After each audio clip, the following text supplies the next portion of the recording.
Assalamualaikum warahmatullahi wabarakatuh. Perkenalkan, nama saya Ilham dari kelas 12 MIPA 4. Di sini saya ingin menjelaskan tentang cara kerjanya kulkas.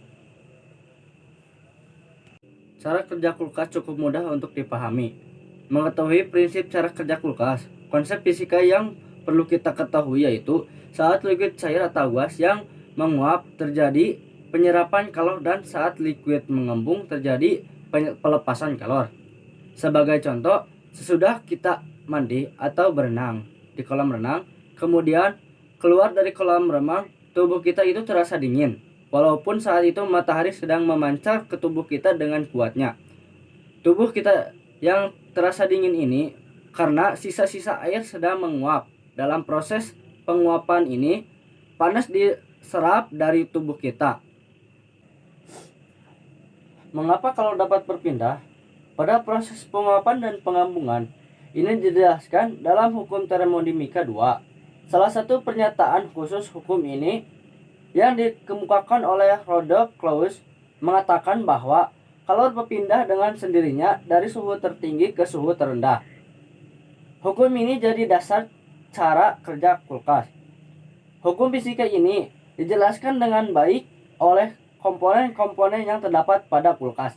Di bagian belakang kulkas terdapat kondensor, dan di bagian dalamnya terdapat evaporator yang terhubung dengan kondensor. Pada kondensor dan evaporator terdapat cairan pendingin yang umumnya sering kita disebut proen. Proen sebenarnya adalah nama merek dagang yang nama ilmiahnya yaitu adalah chlorofluorokarbon. Proen ini bersirkulasi dari evaporator menuju ke kondensor dan kembali lagi membentuk sebuah siklus. Karena perbedaan suhu dan tekanan, proen berubah dari cair ke gas dan berubah lagi ke cair. Tekanan berubah ini dimanage oleh kompresor yang biasanya terdapat di bagian bawah kulkas. Perjalanan cairan pendingin ini dimulai dari evaporator yang menguap atau berubah dari cair ke gas. Di dalam evaporator, akibat perbedaan tekanan akan menyerap kalor atau panas dari bagian dalam atau isi kulkas, sehingga bagian dalam kulkas menjadi dingin. Saat menyerap kalor terjadi, proen dalam bentuk gas menjadi panas, kemudian menunjuk ke kompresor. Kompresor ini kemudian memanfaatkan proen menjadi gas dengan suhu dan tekanan yang tinggi, mengubah bentuknya dari gas menjadi cair. Proen dengan suhu dan tekanan yang tinggi ini kemudian diteruskan oleh kondensor, kemudian didinginkan oleh udara yang ada di luar kulkas melalui panas pelepasan kalor.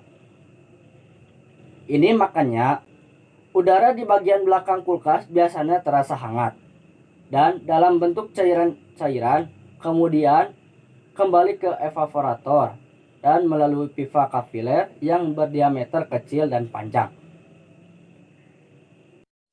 sehingga tekanan turun drastis. Proen cair tekanannya sudah rendah ini memasuki evaporator dan berubah wujud dari cair menjadi gas. Penguapan ini kembali menyerap panas atau kalor dalam kulkas. Begitupun seterusnya. Siklus ini terjadi berulang dari evaporator ke kondensor dan balik lagi ke evaporator. Sekian dari saya. Wassalamualaikum warahmatullahi wabarakatuh.